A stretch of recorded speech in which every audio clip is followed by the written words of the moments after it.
ومن يعظم شعائر الله فإنها من تقوى القلوب. بناوي خواي بخشندي مهربان مسلمانان و إيمانداران بينران و بيسران سلام و رحمتي خواي پروردگارتان لسر بيت. بهمو لایەکتان دەڵێم جەژنی قوربانتان پیرۆز. هیوادارم هەموو کاتێکتان جەژن و هەموو جەژنێکیشتان پڕ لە خۆشی و شادی و میهرەبان و زیکر و یادی خی پەروەردیگار بێت. بەڕێزان لەو بەرنامە تایبەتەدا لەگەڵ زۆر بەڕێز جەنابی مامۆستا نامیق هەنارەیی پێشنوێژ و وتارخوێن و زانای ئاینی بە یەکەوە تەوەرێک باز دەکەین، باز لە لێبوردەیی دەکەین لە ڕوانگەی شریعەتی پیرۆزی ئیسلام، بزانین پێناسەی لێبوردەیی چییە و فەزل و پلەپایە و گەورەیی لە قورئانی پیرۆزدا و لە فەرمودەکانی پێغەمبەردا صلی الله عليه وسلم چۆن باسی لێبوردەیی کراوە. ئەو کۆمەلگایەکەوە تاکەکانی کەسانی لێبوردن بە چ شێوازێک بەختەوەرن، بۆیە کۆمەڵێک پرسیاری تش لەگەڵمان بن لەو بەرنامە تایبەتەدا. و بە جەنابی مامۆستا نامیق دەڵێم ئەسەلام عەلەیکوم وەڕەحمەت الله وبەرەکاتوه. وعەلەیکم السەلام وەڕەحمەت الله وبەرەکاتوه. یاخۆ بەخێر بێ جەنابی مامۆستا. خی گەورە موفەق و سەرفراز و سەرکەوتوت کە یاخۆ. زۆر پێ خۆشحاڵم لەگەڵ جەنابەت لەو بەرنامە تایبەتەدا لە عەفو و لێبوردن بەیەکەوە کۆمەڵێک شت باز بکەین. سەرەتا با بزانین پێناسەیەکی لێبوردن بکەین لە شریعەتی پیرۆزی ئیسلام یاخود لە زوبانەوانیدا دواتر لە زاراوەی زانایاندا بە چ شێوازێک هاتووە. بەڵێ بەناوی خوای گەورە و میهرەبان سەڵات و سەلام بڕژێ بەسەر گیانی پێغەمبەری نازدار عەلەیهی سەڵات وسەلام. پێشەچی جەژنی قوربانی پیرۆزبایی دەکەین بەو مناسەبە پڕ لە خێر و بەرەکەت و ڕەحمەتە لە تۆی بەڕێز و لە سەرجەم بینەران و بیسەران و لە سەرجەم مسلمانانی کورد لە هەر شوێن و لە هەر جێک هەن بە تایبەتی و بەگشتی لە مسلمانانی هەموو دنیا خوای گەورە ئەم ڕۆژە بکا پڕ لە خێر و ڕەحمەت و بەرەکەت بۆ ئومەتی پێغەمبەری خوا صلی الله عليه وسلم و هەموو ڕۆژەکی مسلمانان بکا بە جەژن ئینشاء الله. دیارە ئەو بابەتە زۆر گرنگیەکی تایبەتی هەیە، بە تایبەتتر زیاتر لە جەژنەکان تاکەکانی ناو کۆمەلگا دڵەکانیان تێنووی ئەو بابەتەن کە بریتێ لە لێبوردەیی و زیاتر و زۆرتر دەکرێ بڵێن دڵیان ئەچێ بە لێبوردن لە بۆ بەرامبەرەکانیان. جا دیارە ئەگەر تەمەشا بکەین لە معنای لێبوردن عەفوو یەکەمین شت سیفەتەکە لە سیفەتی خوا جەل شەئنه و ناوێکە لە ناوەکانی خوای پەروەردیگار ئەلعەفوو، هەم ناویتی و ئیسمیتی و هەم سیفەتیشیتی چخوا لە بەندەکانی خۆی خۆش دەبێ عەفوو دەبێ، وەکو کە دەفەرمێ و ئین الله لعەفوون غەفوور، خوا لێبوردە و لێخۆش بووە لە بەندەکانی کاتێک تۆبە ئەکەن ئەگەڕێنەوە. و دووەمین شت عەفوو لە مانای پاشی ئەوە کە خوای پەروەردیگار یەک لە سیفەتەکان و ناوەکانی عەفووە پێغەمبەری ئەکرەم عەلەیهی سەڵات وسەلام و تەواوی پێغەمبەران سەڵات و سەلامی خوان لەسەر بێ ڕەوشت و ئەخلاقێکیان یەک لەوانە کە عەفوو بووە کە لە تەمەنی خۆیان لە ژیانی خۆیان لەگەر ناحەز و دەوروبەری خۆیان دائیمەن عەفویان هەربژاردووە و ئەخلاقی هەموو پیاوچاکان و ساڵحینیشە. و هەروەها ئێستا ئومەتی پێغەمبەری خوا عەلەیهی سەڵات وسەلام ئومەتی ئیسلامی لە هەموو کاتێک زیاتر زۆرتر پێویستیان بە لێبوردن هەیە لە یەکتر، بە تایبەت لەو ڕۆکەکە ناحەزانی هەموو دەورەیان داوە لە هەموو شوێن و جێک ئەگەر مسلمانان لێبوردەیی و عەفوو بکەن برایەتێکی زۆر گەورە دروست دەبێ، هێز و قووەتێکی چاک دروست دەبێتن. و دیارە عەفوو ئەگەر تەمەشا بکەین وەکو کە حەسەنی بەسری ڕەحمەتی خوای لێبێ پێشەوە حەسەنی بەسری دەفەرمێ ئەفضەل ئەخلاقی المؤمن العەفو، گەورەترین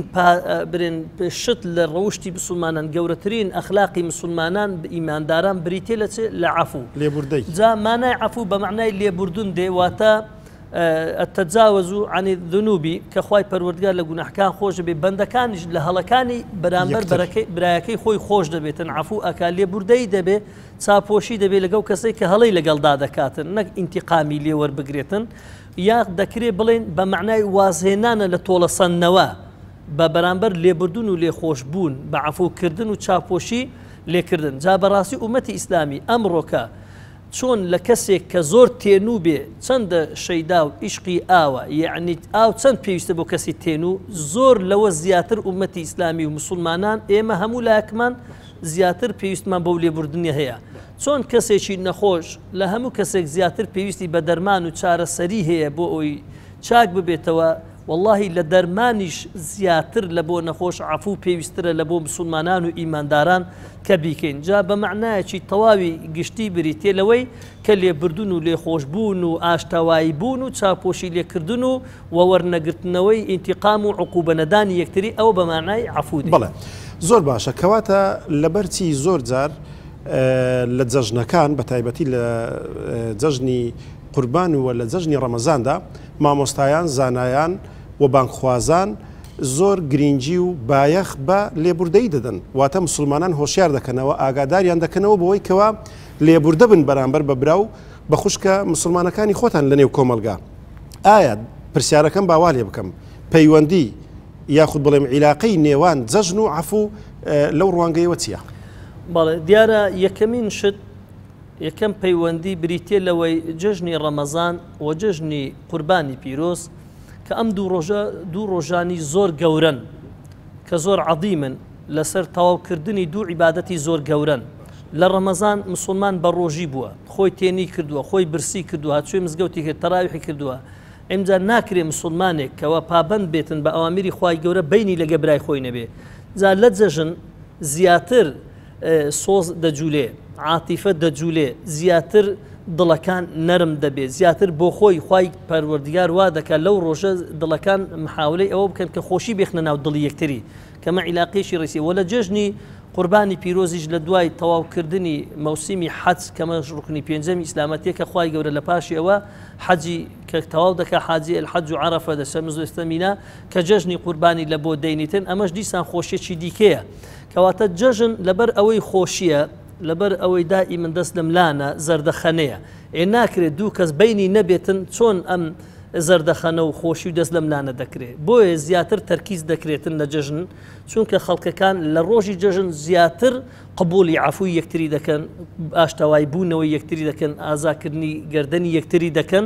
لەبەر ئەو دوو مەوسیمە ئەو دوو شەعیرە گەورە لەو دوو ڕۆژە پڕ لە خێر و بەرەکەتە لەو مناسەبە گەورە ئیسلامیەی خەڵک زیاتر جۆش و خڕۆش دەبێتن لە بۆ ئەو بابەتە بۆیە هەم مامۆستایان تەرکیز دەکەن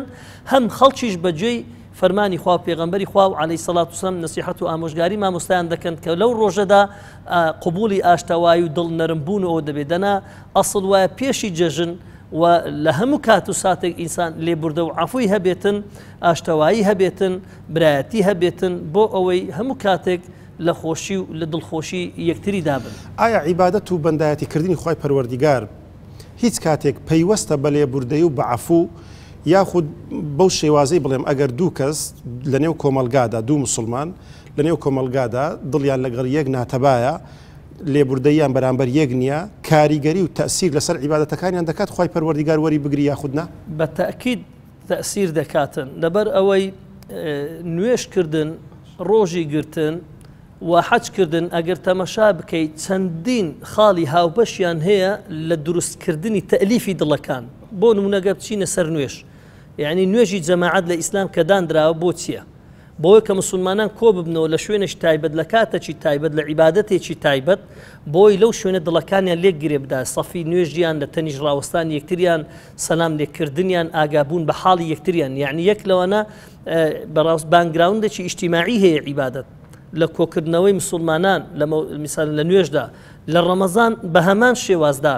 دەربارەی هەم زەکاتدان هەم بە ئاوردانەوە لە فەقیر و هەژار لە ئیطعام و الطعام لە ئیفطار و سیام لەوانە کە تەمەشا دەکەی دیسان مسلمانان هەموو لە یەک کاتیدا کە بە تایبەت ئەوانەی لە یەک شوێنیدا دەژین لە یەک کاتدا بە ڕۆژی دەبن لە یەک کاتدا فتار دەکەنەوە و هەروەها لە تەراویح کۆ دەبنەوە لە نوێژی جەژن کۆ دەبنەوە دیسان یعنی ئەو عیبادەتە بریتێ لە چی تەقویەکردن و بەهێزکردنی پەیوەندی نێوان تاکەکانی ناو کۆمەلگا کەواتە ئەمە کاریگەریەک یەک لە عیبادەت یەک لە ئیشەکان و وەزیفەی عیبادەت بریتێ لەوەی کە خەڵک بکات بە برا دڵەکان لێک گرێبدا حەج هەروەتر بڕۆ ببینە لە وەرزی حەجدا بە هەمان شێوە بەتایبەت لە وەرزی حەج هەرچی لە وڵاتێک و لە ڕەنگێک و لە دەنگێک و لە جۆرێک لە زمان هاتووە لەوێن دەرێ یەک بەرگ و یەک دوورشم و یەک ئەعمال و یەک واجبات و یەک سونەتەکان جێبەجێ دەکاتن کە ئەویش بریتێ لە مەناسیکی حەج کە لەوێ خڕ دەبنەوە لەسەر یەک پارچە زەوی کە لە عەرەفەدا کۆ دەبنەوە هەر هەمویان يعني یەک لاشە یەک جەسەد یەک ڕەنگ یەک دەنگ یەک برایەتی ئەمە دیسان خڕبوونەوە وحدەتەی گەورە دروست دەکات تەئالوف و تەعاروف دروست دەکات لە نێوان مسلماناندا کەواتە عیبادەت کاریگەریەکی یەکجار زۆری هەیە لەسەر دروستکردنی پەیوەندی و نزیکردنەوەی تاکەکانی ناو کۆمەلگا و هەروها لێکگرێدانی دڵەکان کە ئەمە یەک دوو مەسەلەی ئایا تەئسیر لە عیبادەت دەکات بە تەئکید بە ئەندازەی مسلمان کە دێتە میسالە نوێشکردن و ڕۆژی گرتن و حەجکردن ئەگە برایەتی نەبێت کەواتە ناکە ئیسلامەتێکی تەواوی هەیە ئیمانێکی کاملی هەیە ئیسلامەتێکی ڕاستەقینەی هەیە چونکە یەک لەوانە پێغەمبەری خوا عەلەیهی سەلام دەفەرمێتن کە سێ کەس هەن یەک بز نوێژیان لە سەریان بەرز نابێتەوە چێنە دوو کەسن ئەخەوانن متەصاریمان یعنی ئەی متەخاسیمان دوو برا خۆشەرنی داک و بابیبی دوو برای مسلمان دوو برای ئیماندار کێشیان هەیە مشتومڕیان هەیە بینیان لەگەڵ یەکتری ئەمانە نوێژیان بستێک بە سەریان دابرن نابێتەوە حتا ئەعمالەکانی ئێمە کە کردارەکان عیبادەتەکانمان ئەو نوێژەی دەیکەی ئەو ڕۆژەی دەیگری ئەو ختمەی قورئان دەکەی ئەو سەدەقەی دەیکەی ئەو قوربانی دەیکەی ئەم حەجەی دەیکەی ئەم عومرەی دەیکەی ئەم یەتیمەی کەفالەت هەرچی کە ئەتوو بینت نەبوو لەگە برایە کە دا تەئسیر لەو عەمەلت دەکات لۆ چونکە هەموو دووشەم پێشەمان عەمەل و کار و کردداری مسلمانان بەرز ئەدچێتەوە لۆ خزمەت خوای مەلایکەتە هەندەی بینن ئی هەموو کەسێکی مەقبول دەبێتن تەنها ئی دوو کەسان نەبێ مشریک بێ دووش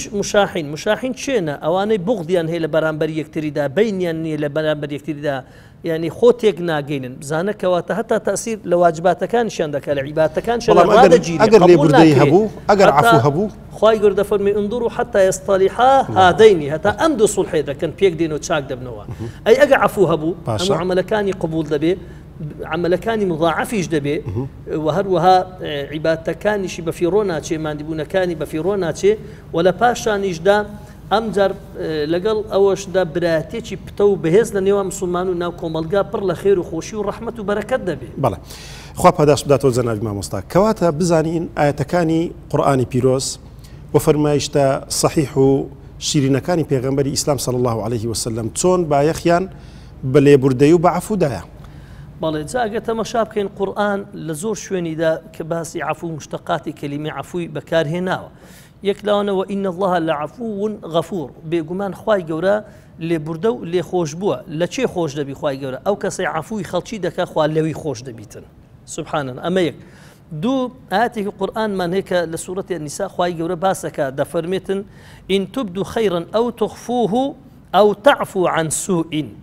دەفەرمێ ئەگەر بێت و ئێوە چاکە و خێرەکانتان ئاشکرا بکەن و یان بیشارنەوە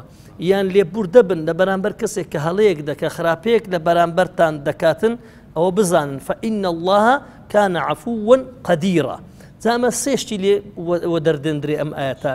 یەکەمیان ئیسال الخەیر یعنی گەیاندنی چاکە بە یەکتری کە بریتێ لەو سەدەقە و لەو خێرە چۆ دایمەن ئەو سەدەقە و خێر و چاکەکردن لەگەڵ یەکتری پەیوەندی نێوان تاکەکانی کۆمەلگا پتە و دەکا لێکگری ئەدا خۆشەویستی و محەبەت و تەئالف و تەعاروف دروست دەکاتن کە ئەمە زۆر مهمە کە دەستی هاوکاری و یارمەتی و تەعاون تەکافلی ئیجتیماعی دروست دەکاتن ئەمە لە بواری سەدەقە کەواتەوە ئیسالی خەیرم ئاەتە دوو دەفعی زەرەرە نابی زەرەر بە یەکتری بگەینین چ زەرەری مادی بێ چ معنەوی لا ضرر ولا ضرر لا ضرر ولا ضرر پاشان نابی هەتا ئەو زەرەرە بە قسەش بێ نابی ئەزیەتی براکەت بدەیت نابی ناڕەحەتی بکەیت نابی وای بکەی لە خۆتی عادز بکەیت دوژمناتی دروست بکەیت کە زۆر دەگرێتەوە کە دەفعی زەرەرەکە چییە ئەویش بریتی ئەو تعفو عن سوء لێرکوانە یەکەم ئیسال الخەیر دووەم هاندانە لۆ چی عفو لە بەرامبەر ئەو کەسە ئیساءە دەکە لە بەرامبەردا خراپە دەکە هەڵەی دەکاتن سێمین شت ئەمجار لۆ ئەو کەسانەی کە خاوەنی ئەوەن کە خێر دەگەینە خەڵکی و خەڵکی دەبورن لێخۆشبوون و لێبوردەییان هەیە ئەو سیفەتە جوانیان خۆ پێ ڕازاندیتەوە خوا دەفەرمێ فإن الله كان عفوا قديرا يعني خوا زۆر لە تو ئەقدەرتر و بەتوانادارترە کە تو ئەو بەندەی خۆت عفو دەکەی خوا ئەتو عفو دەکا کە زانایانی مفەسیر دەفەرمون ڕەزا و ڕەحمەتی خوایان لێبیتن کە خوای گەورە ئەوە دەفەرمێتن یەک لە بابەتەکە ئەوە دەگەینیتن بە تەئکید خوای گەورە لەو کەسە خۆش دەبێ کە لەو برای خۆی خۆش دەبێتن لەگەرەوەی کە کێشەی هەیە کە بینی نییە کە لێبوردەی هەیە حەقیتی بەڵام لەبەر خوا لێی خۆش دەبێ لێی دەبورێ لەگەری چاک دەکات دەستمە گەردەنی ئازادەرێ ئێمە براین ئێمە مسلمانین ئێمە خوامان یەک کەعبەمانێ یەک قورئانمانێ یەک پێغشەوامان هەیە محەممەد المستەفا ئێمە برای یەکی مسلمان شەیطان بۆ بێتە بینمان ئەن یوقیع بینەکم العداوة والبغضاء چۆمە نابی بە دوای خوتوات و هەنگاوی شەیطان بکەوین خوای گەورە نەهی کردووە ولا تتبعوا خطوات الشيطان باشە تو شەیطانیش چمان پێ دەکا ئەیوقیع بەینەکم العەداوەتە والبەغضاء یعنی دوژمن و ڕق و قین لە بەرامبەر یەکتریمان لەناو دڵدا دەچێنێ زەرع ئەکا ئێخوای گەورەش فەرمووی بە دوای هەنگاوەکان شەیطان مەکەون ئەگەر ئێمە بغض و قینمان دروست کرد لە بەرامبەرێک بە دوای هەنگاوەکان شەیطان داکەوتوین و یەکی تێش لەوانە کە تەمەشا دەکەی لە قورئاندا قیسەی گەورەمان ئەبوو بەکر ڕەزا و ڕەحمەتی خوای لێبیتن کە بەڕاستی ئەمە مەدرسەیەکی زۆر گەورەیە ئەرجا ئاەتە یعنی جوانترین و ڕێکترین ئاەتە کە ئەمە بیکەینە قودوە بیکەینە پێشەوە لە بۆ خۆمان دڵەکانی خۆمان کەوا پێی نەرم بکەین و لێبوردەی بکەینە ئەخلاق و ڕەوشتێکی تایبەتی خۆمان لە ژیانماندا لەگەرمان بژی لەگە گۆشت و خوێنمان تێکەڵ بێتن کەویش ئەوەی خوای گەورە دەفەرمێ ولا يأتل أولي الفضل منكم والسعة أن يؤتوا أولي القربى والمساكين والمهاجرين في سبيل الله وليعفوا وليصفحوا جاء ولا يأتل يعني إمام بكر رضا ورحمة إخوة لبي كاتك وربلتشيان هو بناي مصطح أم مصطح حدثتي هبو لحادثي إفق لبختان كردن بدا عائشة رضا ورحمة خداي لبي أو بياوشي فقير بو هجار بو مهاجر بو خلشي مكتب إمامي أبو بكر لبا فقير وهجاري أو بياوا مانغاني چي دياري كردبو كديداية وكو نفقي دچيشا مصرفي دكرد ئێستاکە ئەوە ئیمان بەکرد چاکەیەکی خاوەن فەزلێکە لەسەر ئەم پیاوە چاکەی هەیە مانگانەی پێدەدا مەصرفی دەچێشێ نەفەقەی دەکە ئەم بچێت لە بەرامبەر کچەکەی ئەبوو بەکرە ڕەزا و ڕەحمەتی خوا لێی کە دایە عائیشێ ئەم بەشدار بێت لە حادیثەی ئیفک بە شتێکی ناڕاست و ناڕەوا کە بە دایە عائیشێ بکرێ ئیمامی ئەبوو بەکر سوێندی خوارد گوتی مادەم میستەح لەو قەزەیدا بەشدارە لە حادیثەی ئیفک ئەویش دەست و زمانی تێدا هەیە واللهی دەبی ئەو خێر و سەدەقە و ئەو نەفەقەی مانگانە لۆم بڕیتەوە دەبی لێی ببڕم نابی چیری کە بیدەمێ لۆ لە بەروی خراپەی بەرامبەر کردووە سبحان الله خوای گەورە ئادا دەبەزێنیتن کە ئادا دەبەزێنێت ولا يأتل أولي الفضل وتباسيون نخوة أو كساني خاون شاكن أولي الفضل شينا مبستي أبو بكر إمامي أو بكر خاوني فضل وباداشت وقوري ومكانتشي قورية أن يؤتوا أولي القربى كاتك باريشي بريتو الصدقيك خيرك لو كم درامتك وفقيرك بريتيوا ككسك أولي القربى خزمتك كورا بلشي بقوتمان وهروها مساكين فقير يجبو مهاجر يجبو هر صفتي تدابو مصطح ئەو جا خوای پەروەردگار دەفەرمێ لە پێناوی خوای ئەتۆ کە ئەو پارەت داوەتێ ئینسان نابی سوێندی بخوا ینی سوێندەکەت ناکەی و مێشێنە وەلیعفوا وەلیەصفەحوا بەڵێ کەواتە لێرە هەڵوەستەیەک بکەین وەلیعفوا وەلیەصفەحوا لەو ئاەتەدا کەوە هاتووە ئایا دەکرێت ئێمە بپرسین جیاوازی نێوان عەفو وەصەفح لێرە بە چ شێوازێکە وەچیە بەڵێ جاکە خوای گەورە دەفەرمێتە ئیمامی ئەو بەکر وەلیعفوا وەلیەصفەحوا دەی کەواتە ئێوە لێبوردن بکەن بەرامبەر یەکتری وچاپۆش بکەن جا عەفو لەگە سەفح خۆی ئەسڵ معناکیان یەک دەگەینی بەڵام یعنی هەر لێبوردەیە بەڵام عەفو لە عەمەلی کابرای دەبووری عەفوی دەکا بەڵام سەفح دڵیشی بەرامبەر پاک دەکا بەچی بەوەی ئەوە غەڵەتە چی کرد هیچی مقابل عقوبەی نادا ئینتیقامی لێ ناکە ئەمە عەفووە بەڵام لی خۆش دەبی بەڵێ پارەکەی کە دەداتەوە لەو کاتەدا ئەوە سەفحا میسان دڵیشی بەرامبەری چاک دەبێتەوە لۆیش ئیمامی ئەو بەکر ڕەزا و ڕەحمەتی خوای لێ بێ کەم ئاەتە دابەسی کە خوای گەورە دەفەرمێتن وەلیعفوا وەلیەصفحوا ئەلا تحبون أن يغفر الله لكم ئایا حەز ناکەن پێتان خۆش نییە خوا لێتان خۆش بێ یعنی دەبێ مسلمانان بزانن ئەگەر دایانەوێ خوا لە گوناحەکانیان خۆش بێ دەبی لە خەڵکی ببورن عەفوی خەڵکی بکەن هەڵوێستی لە جەژنی ئەبوو بەکر چی بوو لەگەڵ ئەو ئاەتە ئەمجا هەڵوێستەکەی ئەوە بوو یەکەوسەر پارەکەی سەر لە نوێ دەست پێکردەوە هەموو مانگانە معاشەکەی داوە میستەحی نەفەقەکەی کێشاوە وە لە دڵیشی هیچی وەناو دڵیشی خاوێن بۆ بەرامبەری هیچی تێدا نەهێشت الله ئەکبەر ئەمە زۆری دیکەمان هەیە لە قورئاندا کە خوای پەروەردگار إشارة بيدك وكو أمرك بمسلمانان حتى أمر ببيغمبر دك عليه الصلاة خذ العفو وأمر بالعرف وأعرض عن الجاهلين يعني خذ العفو يعني أمر خذ لرفعل أمر ببيغمبر دك صلى الله عليه وسلم كعفوي هالبجيري برامبر شيء برامبر أو كساني كجويني بيدن بختاني بيدكن أزيتي ددن برباراني دكن كوا منعي دكن لما كي بيروز بدري دنين مثالا او هم هجماتي دكن سري او هم قصنا الروايه وتارك بيدلين ساحر كاهين بيدلين شاعر بيدلين ان تتبعون الا رجلا مسعورا ان هذا لشيء يراد يعني او هم مشتي بيدلين اوزا پیغمبر خوا علیه السلام عفو برانبر او کسانی که هاتون بیکوژن تیروری بکن مثالا کەواتە عەفو زۆر گەورەیە زۆر عەظیمە قورئان زۆر بە گەورە تەمثیلی کردووە بۆی مسلمانان لە ناو خۆیاندا کە ئیشی پێ بکەن و کاری پێ بکەن و عەفو بکەنە بەرنامەی ژیانیان لە هەموو کات و لە هەموو ساتەشی عفو لە بیر نەکەن لە بە پاداشتە گەورەکە و فەزلە گەورەکەی. زۆر باشە ئەدی لە حەدیثی پێغەمبەردا صلی الله عليه وسلم لە فەرموودا شیرین و صحیح و ڕاستەکانی پێغەمبەری خوادا صلی الله عليه وسلم پێغەمبەری ئیسلام چۆن باسی لێبوردەیی کردووە؟ بەڵێ دیارەدا عایشە ڕەزا و ڕەحمەتی خوای لێبێ دەفەرمێ لە شەوەکانی شەوی ئەخیری کە اعتکافمان کردووە لە شەوی قەدر داوام کردم ئەی پێغەمبەری خوا عەلەیهی سەڵات وەسەلام چ شتێک لە هەموو شتێک باشترە ئەمن بیکەم و بیڵێم. پێغەمبەری خوا عەلەیهی سەلام فەرمی قولی ئەی عائشە خان بیڵێ اللهم إنك عفو خوایە تۆ لێبوردەی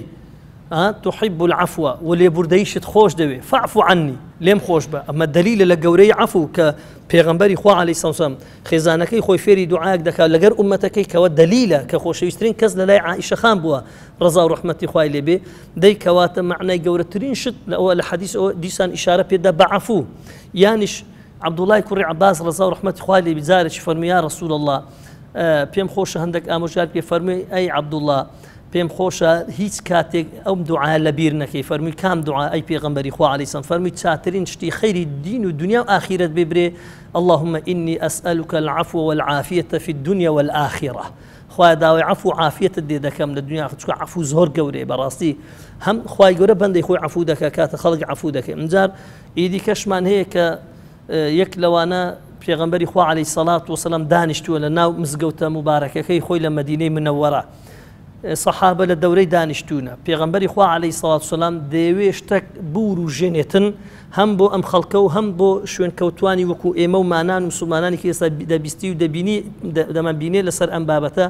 بۆی ئەوها لایەن زۆر عەظیم و گەورە و خۆشەویست بێ فەرمی ئێستاکە پیاوەک بە دەردەکەوی دێتە لاتان ئەهلی بەهەشتەیە سەحابە تەعەجوبیان ما پێغەمبەر ساسە مژدەی بەهەشتێ بدا کابراش لە ژیاندایە دەبێ ئەمە چ سیفەتەچی هەبی ئەمە چ کارەچی هەبی دەفەرمێ دیتیان کەسێک هات ئاوی دەستنوێژی لە ڕیشی بارەش داهاتە خوارێ و نعلەکەی لە شوێنی ئەوەی دانا و پاشان دوور کە نوێژی کرد و دانیشت ڕۆژی دووەم ڕۆژی سێم بە هەماشت پێغەمبەر ساسە ئەمەی تیکرار کردەوە یەک لە ئەسحاب خوا لەی ڕازی بی کابرا کە ڕۆی بەدووی داچوتی بزانم داخۆ ئەمە چییە پێغەمبەری خوا عەلەیهی سەڵات وسەلام لۆ چوە سەحابە وا بووە دەبێ مسلمانان چاویشی لێ بکەین ئەوها مشتاقی ئەو شتە بین بە چ شتێک دەبینە ئەهلی بەهەشت ئەگەر ئێمە دەمانێ خوا لێمان ڕازی بی چینە بەهەشتە جەهەنەم دوور بین دەبێ بگەڕێن بەدوو ئەو سیفەتانە ئەو ڕۆشتانە بۆ ئێمەش بەهەشت بەدەست بێنین خوا لێمان ڕازی بێ لە ئاگری دۆزەخ قوتارمان بێ و نەجاتمان بێ بە دوور بین فەرمێت چوومە ماڵی و مامەوە پاشی چەند ڕۆژی کە متابعەم کرد یەک دوو ڕۆژ دەبینم دەڕۆم کاکە خێر هیچ نەبوو نەوەڵا کاتێک تو هیچ دەکەیت چ ناکەی وتی وەڵا ئەوەی دیتیتە هەر ئەوەندە یانی وتی هیچی دیکەت نێوتی نەخێر کاتێک کە ڕۆی دەڵێ بانجی کرد صاحب ماڵ ئەوەی پێغەمبەر سەڵام مژدەی بەهەشتی پێدا فەرمی ئەرێ تو چت هەیە سێ جار پێغەمبەر سەڵام سێ ڕۆژان ئەوای فەرموو وەڵای فەرمی هەر کاتێک کە شەو دەچمەوە ماڵێ هیچ شتێک لە بەرامبەر مسلمانان لە ناو دڵی خۆم ناهێلم ئەوەندە پاچی دەکەم خاوێنی دەکەم هەموو خەڵکی عەفو دەکەم فەرمی ئەوەیە ئەمە نەتوانین ئەوەی بەکاربین یعنی بەڕاستی قورسە بەڵام پاداشتەکەشی زۆر گەورە زۆر عەظیمە کە بەهەشتە بەڵێ کەواتە ئێمە بەرامبەر بەچێ لێبوردەبین لە نێو کۆمەڵگەی خۆماندا و مەبەستم ئەوەیە کە بەرامبەر چێ لێبوردەبین واتە بە چ شێوازێک ئێمە کەسانێک بین کەسانێکی لێبوردە کەسانێکی عەفوو و چۆن دەڵێ لە سەرەتاوە چێ زۆر پێویست و گرینگە ئێمە بەرامبەریان لێبوردەبین وەڵای یەکەمین شت ئەوەی لە پێویستە کە خوای گەورەش پێویستی کردەوە بیلوالیدەینی ئیحسانە کوڕ و کچ دەبی زۆر لێبوردەیان بەرامبەر داک و بابیان هەبێ چوە واجبش سەرشانێتیان جاروێ خزمەتکردنی داک و بابی یان هەندە قسەی داک و بابیەوەی منچینە بەرامبەرەکەی لێی حاڵی نەفاهیم نەبێ عادز بێ یان زۆر هەیە ئێستا کە ئەمە بچینە چەند سوڵحمان کرد لەما بینی خەڵکیدا کەوا کوڕ و کچە بینی نییە لەگە داک و بابی هەبووە مردیشە نەچۆتە سەر جەنازەکەی نەچۆتە سەر تەعزیەکەیەشی کەمە غەڵەتی زۆر گەورەیە بەڕاستی یەکەمین کەس کە پێویستترین کەس بن داک و بابە دەبی زۆر چاوپۆشی و چاو لێبوردنیان بەرامبەر لێ بکرێ پاشان داک و باب لە کوڕ و کچەکانیان چاپۆشی لێبوردنیان هەبێتن داڵەکانی هەڵەیەک دەکەن غەڵەتێک دەکەن سەبر بگرن دان بەخۆیان دا بگرن دوعای خێریان لۆ بکەن نەک بینیان قەتعکەن چوە زۆری شەبووە میساڵن داک و باب ئێمە چوینە لەو نزگانە بینی کوڕ و داک و بابەکەمان چاک کردوتەوە لەبەری بینیان نەبووە ئەمە دیسان داک و باب بەرامبەر ئەولاد ئەمجا برا لەگە برای چەندین کەسێ برا میساڵن لەوانەیە هەبێت تا ئێستا هەر قبولی سوڵحیش نەکە عەفوش نەکە ئەمە غەڵەتێکی زۆر گەورەیە گوناحێکی زۆر گەورەیە برای یەک داک و بابی برای ئیمان بێ ئەمجار پێویستە بەڕاستی ئەوانە برایەکان خۆشک لەگە خۆشک برا لەگە خۆشک ئەوە وەکو عائیلە کە خزم لەگەر خزم ئەوجا لە هەر ئاستەچیدا بن ئەمجار بین جیران لەگە جیران کڕیار فرۆشیار میسانە کابرا بازاری هەیە لە دوکانە تاجیرە خەڵکێک دێشتی لێ دەکڕێ دەبێت لێبوردەیی هەبێ عفوی هەبێ خەڵکێک دەست دەداتە شتێکی دادنێ خۆ نابێت و هەشەرکەی سایق سیارە لە ڕۆیشتن هاژشتنی سیارەی بەڕاستی دەبێ ئەخلاقێکی ئیسلامی جوانمان هەبێ دەبێ و عیبادەت و خواپەرستی و دینە وامان لێ بکە کە لێبوردەمان هەبێ یەک ئاگای لێ نییە مەشغوڵە خەفەتی هەیە کێشەی هەیە نەخۆشە مەوعیدەکی سەریعی هەیە ئاگای لێ نییە ئەو نابی جوندان و شەڕ و هۆڕن و گەیشتن بە یەکتر و بێ نەخوارەی لە یەکتر ئەمە دەبی لێبوردنی هەبێ لەسەر فلکە لە ترابیانی لێبوردن هەبێ لە سیاقەتە لە لێخوڕنی سیارەیە لە بەرامبەر یەکتری لێبوردن هەبێ لە مساعدەکردنی یەکتریدا ئەمە بەنسبەت ئەوانیشدا ئەو جار وەرە بینە سەر مەسەلەی مدیر لەگە مۆزەفی دەبی بەڕاستی چاوپۆشی ناڵێن بکە لە خراپەکانی بەس دەبێت لێبوردەیی هەبێ عفوی هەبێ تر مامۆستا لە قوتابی دکتۆر لە نەخۆشی مقاول لە عملەی مهندس میسان لەسەر ئیش ئەوانە هەموو تاکەکانی ناو کۆمەلگا لەسەروی هەمووشانەوە بە تایبەتتر حاکم دەسەڵاتدار حکومڕان ئەو کەسەی برا گەوراتی خەڵکی دەکا ئەم کەسەی حاکمیەتی خەڵکی دەکا ئەم کەسەی وڵات و دەوڵەتی بەدەستە و بەڕێوە دەبا دەبێت زۆر لێبوردەی هەبی بەرامبەر بەو خەڵکی خەڵک هەیە عادز دەبێ بێکارەبا دەبێ بێنەفت دەبێ بێموچە دەبێ بێنان دەبێ بێ ئیش دەبێ قسان دەکا منچینە شتێکی دەرببڕی بەرامبەر ئەو پێی ناخۆشی نابی عقوبەی بدا نابی بیکوژی نابی بیگری نابی لی بدا نابی ئیهانەی بکە ڕۆژێک عومەری کوڕی عەبدولعەزیز ڕەزا و ڕەحمەتی خوای لێ بیتن ڕئیسی دەوڵەتە میسانن دوو قیسەی زۆر جوانیمان هەیە یەک لەوانە دەستێتە ناو مزگەوت پێی لە کەسێک دەنێتن ئاگای لێنێ تاریکە شەوە کابرا پێی دەڵێ کۆرەی دەرێ ناوەڵەت چاوم ساغا هەندێک دایانوێ ئەزیەتی بدەن پێشەوە چۆن دەبی برێتە تو ئەوە وتی لێی گەڕێ چی بە من گوتێ پرسیارەکی لە من کردێ کۆرەی نەخیر کۆرە نیمە ئەمن چاوم دەبینیتن پرسیارەکی کردی وەڵامم داوەتەوە یعنی وەکو نەخۆشی نەخیر نەخۆش نیمە چاکم بەڕاستی خەڵک گەوراتی خەڵکی بکە دەبێت لێبوردە بێ دەبێت سینگ فراوان بێ دەبی بە شتێکی زۆر گەورە چوە پیاوی گەورە دەبی سیفەتی جوان و گەورەشی تێدا بێ دەبێ عفوی هەبێتن خۆ هەر ئەوە نییە تۆ خەڵکی بکوتی و بکوژی و بگری و دەرکەی لە خاتری ئەوەی چێ لە مقابلی جەنابەت ئەوە نییە نابێت دەبێ عفوی هەبێ گەورەی خەڵکی کوڕ ڕئیس عائیلە وتمان دەبێ عفوی هەبێ ناو تاکانی خێزان مدیر عفوی هەبێ ناو مۆزەفەکان میسانن بە هەمان شێواز دەبی حکومڕان و حاکمیش بە تایبەتتر لە بۆ ئەو کەسانەی زۆر خەڵکن بە ناحەق گیراون ئەو ناحەق گیراونە خەڵکانانە ئازاد بکرێن ئەوانەی بە حەقیش گیراون میسانن ئیسلاح بکرێن بوار بڕەخسێندرێت و ئیسلاحکردنیان بۆی بەکەڵ ژیان و ناو کۆمەلگا بێن جارەی دیکە لەوەی حاڵەتی دەرچوونی لە وڵات و یان ئیتیحادکردنی نەفسی خۆی نەکا بەڕاستی زۆر پێویستە بە تایبەت لە جەژندا کە عفوعام دەربکرێتن لە بۆ ئەو خەڵکانەی کە شایستن کە حەقی عفویان هەیە و پاشان چاوپۆشی بکەن بە خۆداچوونەوە بکەن بەرپرسەکان هەموو ئاستەکاندا کە عفویان هەبی بەرامبەر یەکتری لایەنەکان لە نێوان یەکتری ئەوانەی شتێکیان لە بەردەستە لە میلەتی لە خەڵکی لە هەموو بوارەکان نەک بێ سزای خەڵکی بدەیت لەسەر ئەوەی لەگەڵەت و تێک نەکاتەوە ئەمە گەورەترین هەڵەیە بۆ دنیا بۆ قیامەت و بۆ تاریخ چاوانەکەشی ڕازبی دواتە بەرپرسان و حکومداران داوای لێبوردن لە خەڵکەکەی بکەنکەوە چەندەها ساڵە بۆ نمونە ئەزیەتی ئەو خەڵکیان داوە هەربەتەکی دەی داوای عفو بکەن نەکەر عفوشیان هەبێ بەڵێ کەواتە زۆر باشە زۆر جاری وایە مامۆستایمە لە نێو کۆمەلگادا لە تاکەکان دەبینین لەسەر شتێکی زۆر بەسیط لەسەر شتێکی سادە دوو کەس ڕەنگە سوء تەفاهومێکە لە شوێنێک لە شوێنەکان بوون منە قسەیەک کراوە ڕەنگە کەسێک قسەیەکی بردبیتنکەوە بۆ کەسێکی تری جێڕابیتەوە بەڵام ئەوی بەرامبەری عفوی ناکات دەڵێ فلانە کەس قسەی پێوتومە و لە فلانە مەجلیسی باسی کردویمە و بەڵام ئەو کەسە دێت داوای لێبوردن دەکات کە ڕەنگە قسەکەشی نەکرد بێت ئایا ئەو کەسە تەنها ئەگەر داوای لێبوردنی کرد بەرامبەرەکەی چەندە لەسەری پێویستەکەەوە لێ بوو بگریتن ئەگەر شتێکی ئاوا گچکە و بەسیت بوو بەڵێ دیارەمە نمونەمان زۆرە چی سەردەمی زوو چی ئێستاش دائیمەن بەڕاستی یعنی عفو گوتمان دەبێ ئینسانی گەورەیە دەبی دڵی گەورە بێ عقلی گەورە بێ کاتێک کە کەسێک هەڵەی دەکە کە داوای لێبوردن دەکا پێویستە لی خۆش بێتن عفوی بکاتن چکەوتە نەسن ئەمە قورئان ئاەتمان بەسەدا خوێندنەوە بەسە برانە و ئەو خوشکانەمان کە برێن لەو بابەتانەدا پێویستیان بەوەیە کە لێبوردە بن بەرامبەر ئەو خەڵکی هەڵیان کردیا وەلیعفو وەلیەصفحوا ئەوە وەلیعفو ئەوە خوا داوا دەکا تەڵەبی خوایە ئایا دڵیان دێت تەڵەبی خوا بشێنیسان مادەم داوای عفوی کرد فەلیعفو وەلیەصفحوا خلاص دەبی لێی ببووری ئەسڵ ئەوەیە چونکە پاداشتی گەورەی هەیە فەزلی زۆر گەورەی هەیە عفو دەبێ ئینسان لەو فەزلەی خۆی مەحروم نەکاتن کەسێک هەڵەیەکی کرد داوای لێبوردنی کرد دەبێ لێی خۆشبی لێی ببووری بەڵام هەندێک مافێ پەیوەندی بە قەزی تێ وەکو مەسائلی قەتلی خەتە یان ماڵ خواردنە ئەمانە حەق الناسە ئەوانە دەبی بە ئەندازەی ئەوەی کە کەسەکەش ئیقتیداری هەیە کە بتوانێت عەفوی بکە یان دەسەڵاتی هەیە یان دەستی هەیە کە بتوانێت مهم ئەوەیە عەفوو شتێکی گەورەیە دەبێت ئێمە یەکتری عەفوو بکەین قبولی یەکتری بکەین بەوە خوا لێمان ڕازی دەبێت پێغەمبەر صلی الله علیه و سلم بەوە دڵی خۆشە بێت ئێمە بەوە لە پاداشتی عەفوو بێبەش نابین. بەڵێ کەواتە ئەگەر هەموو تاکەکانی نێو کۆمەلگا کەسانێکی لێبوردە بوون و کەسانێک بوون خەڵکیان عەفوو کرد لەسەر ئەو کەم و کوڕیانەی بەرامبەرمان کراوە ئایا ئەو کۆمەلگایە بە چ شێوازێک وە بەروبووم و شوێنەوار و ئاسەواری چ جۆرە ئاسەوارێک دەبێت؟ بەڵێ طبعاً یەکەمین شت کۆمەلگا کاتێک کە عەفویان لە بەرامبەر یەک هەبوو ئەو کۆمەلگایە کۆمەلگایەک دەبێت خاڵی دەبێت لە کێشە و لە مشتومڕ و لە ناخۆشی و ناڕەحەتی چونکە بەڕاستی ژیان دوور دەبێت لە ژان ئەوە زۆر مهمە کە عەفوی بەرامبەر یەکتریان هەبوو لێبوردنیان هەبوو ئەم کۆمەلگایە شوێنەوارێکی جوان دەبێتن لەوەی کەوا کەس نییە ئەزیەتی یەکتری بدا کەس نییە ماڵی یەکتری بخوا کەس نییە دەست بکاتە گیانی یەکتری کەس نییە خوێن یەکتری بڕژێنێ کە عەفوو هەبوو چکە شەڕ لەسەر چ دروست دەبێت دائیمەن لەسەر نەبوونی عەفوو نەبوونی لێبوردەیی نەبوونی سەبر لەسەر چاپۆشی نەکردن لە یەکتری ئەوانە کێشەمان و دروست دەکا مشتومڕ دروست دەکا دوژمنایەتی دروست دەکا ناخۆشی و ناڕەحەتی دروست دەکا کەواتە یەکەمین شت ئەم کۆمەلگایە خاڵی دەبێت لە کێشە و مەشاکیل دووەمین شت سوبحان الله یعنی هەر کەسێک کەوا ئەگەر ناو کۆمەلگا عەفوو لێبوردنیان هەبوو ئاثەوارێکی زۆر گەورە دەبێت ئەم خاوەن دڵانە ئیطمئینانیان هەست پێ دەکەن هەست بە ڕاحەت و خۆشیێک و ئارامی دەکەن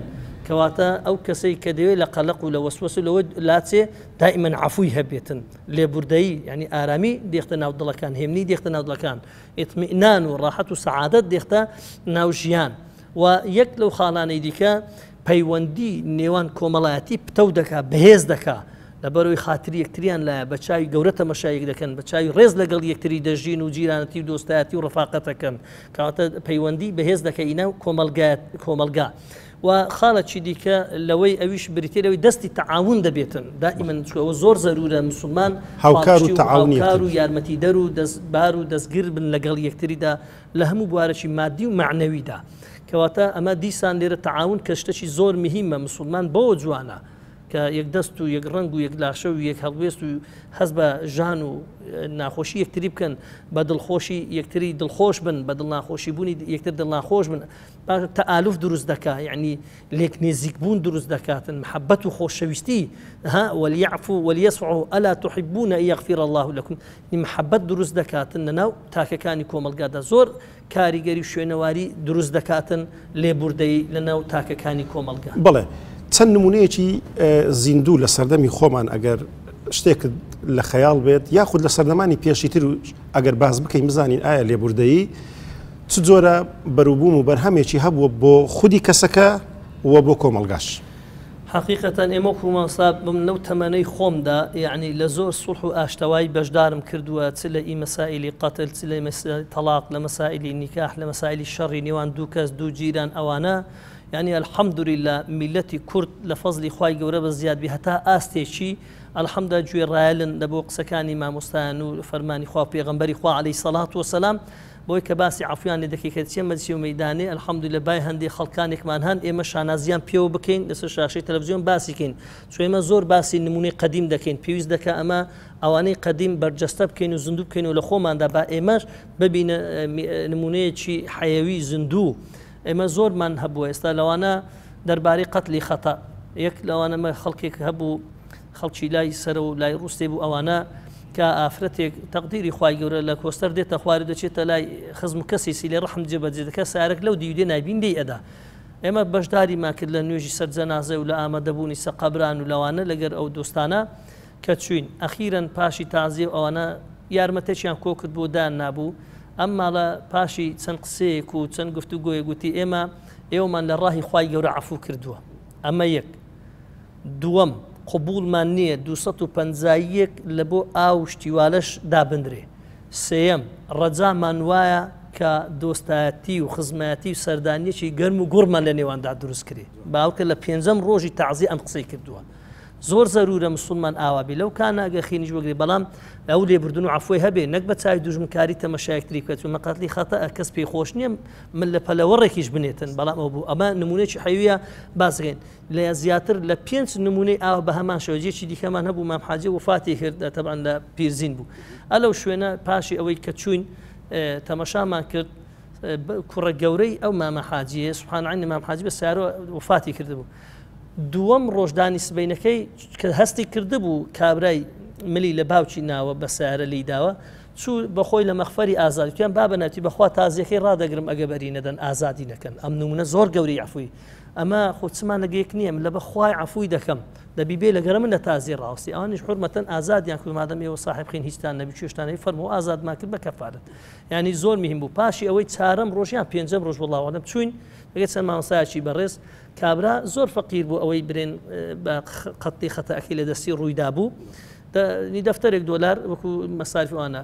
ئەجا قسەما کرد دوای چەند نەسیحەتێک و ئامۆژگاری خوانەتی مامۆستا من لە دەقەی یەکەم وتم خوایە عەفوو بێتن لە ڕاهی تو والله گوتی ڕۆژ یەکەم نەمزانێ گیرا دەنا لەبەر ئەوەی تەشیعی جەنازە و ئەوانە دەنا ئەو ڕۆژەش لێنە دەگەڕام بگیرێ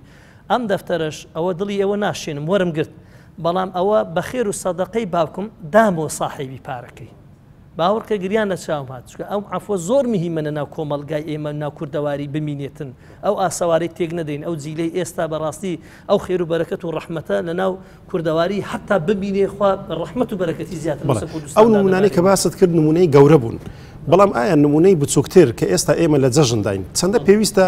ئێمە باوەش بە یەک بکەین و داوای لێبوردن لە یەکتر بکەین و خەڵکانیش لێبوردە و عافیان بکەین چەندە پێویستە ئێمەوە ئامۆژگاری جەنابەت و قسەی کۆتایی جەنابەت بۆ بینەران و بیسەران لەو جەژنەدا والله ئەمن ئەوەندەی دەڵێم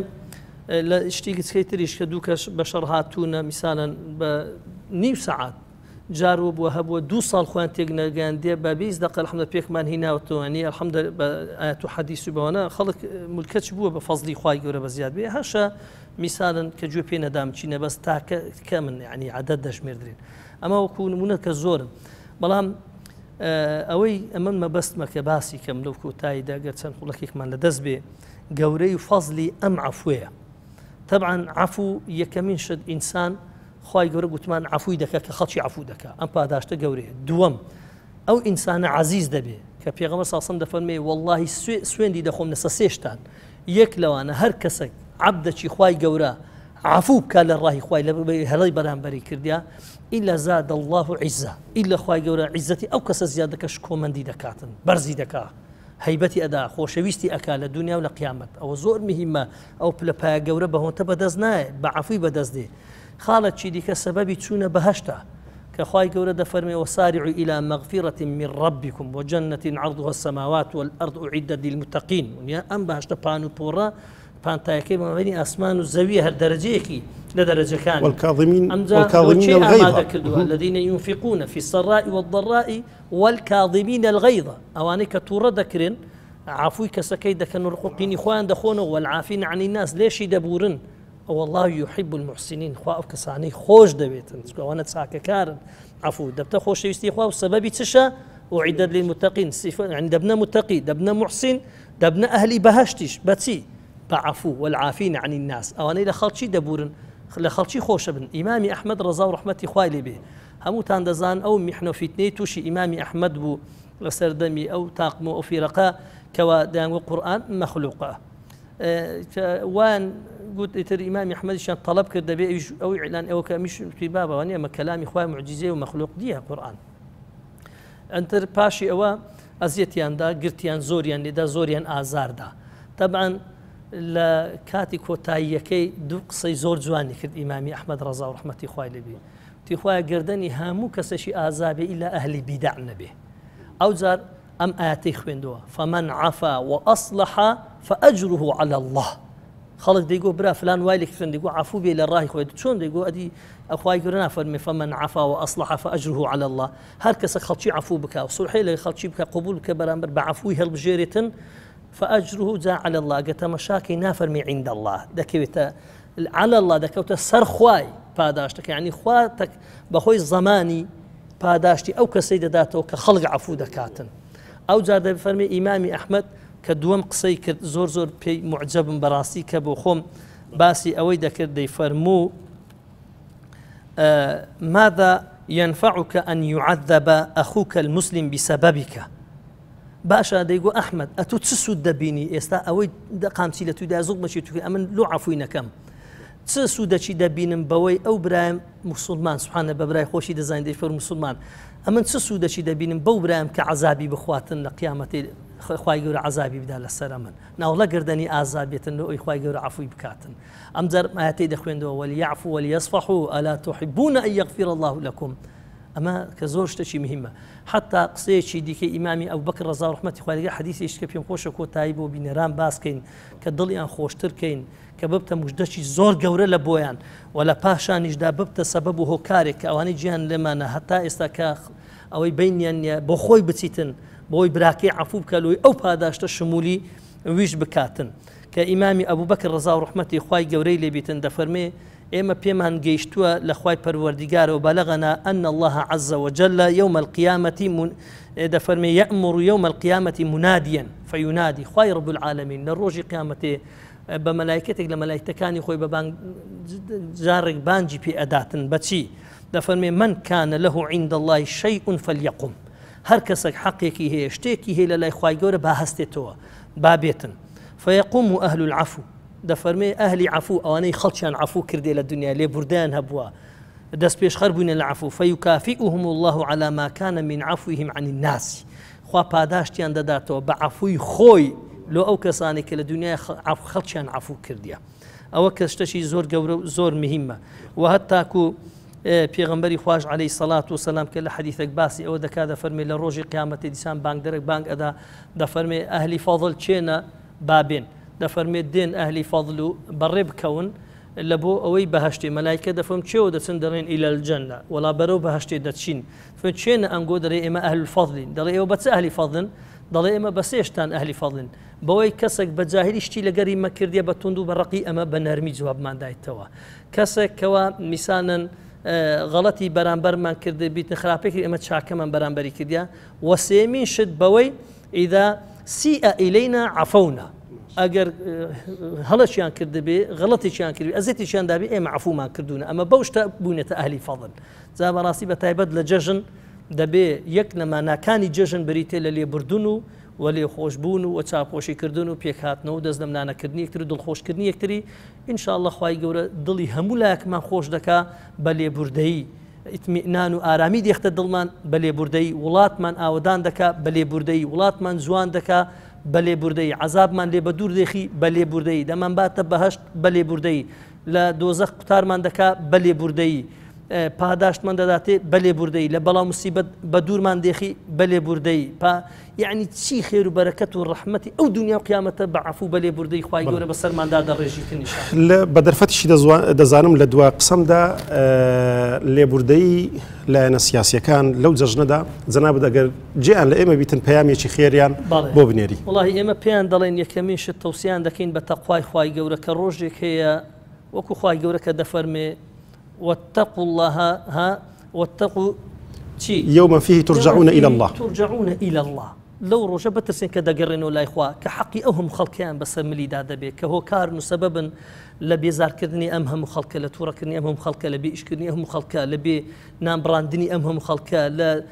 فقير كردني أمهم خلقه أم حق قلي قوري أهم خلقه بتي حقيان دادريتو بوي أما داوان إذا كان يكمش لخواي جورا بترسين لو روجا بترسين كدقرنوا لا إخواي جورا شو كوا بيش همشتك هەروای تەوسیەکردن بە تەقوا زۆر پێویستە ئەمە یەک دوو لێبوردنیان بەرامبەر یەکە بێتن چی دیکە ئەو وەزعی بەو شێوازە نەبەنە دوێ یعنی لێبوردەیان هەبێ بەرامبەر یەک عەفوو بکەن بەرامبەر یەک تەنازول بکەن لە بەرامبەر یەک لە پێناوی خۆ لە پێناوی ئەم میلەتە کە ئەم میلەتە زۆری دەردید زۆری ئەزیەت دیت زۆری ئاوارەی دیت زۆری منداڵی جوانی خوێنی لێ ڕژێندرا زۆر بووچی تازە بێمێرد بوو زۆر منداڵ یەتیم بوو زۆر بێوەژن بوو زۆر مال کاول بوو زۆر گون سوتێندران يعني چەندان ئاوارەی و ناخۆشی و ناڕەحەتی و ئەزیەت و ئازاردانی ئەو میلەتەی ناژمێردرێ ئەگە باسی بکەی قیچەک ویژدانیان بجوولێ بەرامبەر بەم خەڵکەی کە ئەوانی گەیاندە ئەو ڕۆکە کە خوێنی نەوەکانی ئەم میلەتە ئەوانی گەیاندە ئەمڕۆکە بەرک و ماڵ و سامانی ئەوانی گەیاندە ئەو ڕۆکە ئەو گوندە و باخچە و ڕزەی ئەوانی گەیاندۆتە ئەمڕۆکە وەفاترین شتیش بریتێ لەوان ئەوەیە کە لێبوردە بن هەم لەگەڵ یەکتری هەم لەگەر میلەتیشیان و چاو بخشێننەوە بەو عینادی شتانەی خۆیان بۆ ئەوەی کە زیاتر خوای رب العالمین بەرەو وەزعی ناڕەحەت و ناخۆشیمان نەما بە سەبەبی ئەوەی کە ئەمە زوڵم لە یەکتری بکەین بۆیە پێویست دەکا هەمویان بە تایبەت لە جەژن کەوا لەگەڵ یەک چاک ببن باش ببن لێبوردنی یەکتری بکەن وعد بدەن خۆیان بکەن بە خزمەتیار سەید القەومی خادیم ئینسان کە گەورەی خەڵکیە بۆیە نییە میسان زوڵمێ لە خەڵکی بۆیە کە خزمەتی خەڵکی پێ بکاتن بەڕاستی جا دەبێت لێبوردەی لە بەرامبەر یەکتری بکەن و قبول یەکتری بکەن بۆی چی دیکە خەڵک بێزار و بێتاقەت نەبێت. بەڵێ زۆر بەڕێز جەنابی مامۆستا نامی قەنارەی خوای گەورە پاداشت بداتەوە ئەو جارەشیان جەژنی قوربانت پیرۆزبی و زۆر سپاس دەکەین. بەڕێزان و خۆشەویستان بەو ئەندازە بۆ قۆدەرەیە هاتینە کۆتایی ئەو بەرنامە تایبەتە سەبارەت بە لێبوردەی لە ڕۆژی جەژنی قورباندا. دووبارە و سێبارە جەژنی قوربانتان پیرۆز بێت وسلام عەلەیکم وەڕەحمەتوڵڵاهی وبەڕەکاتوه.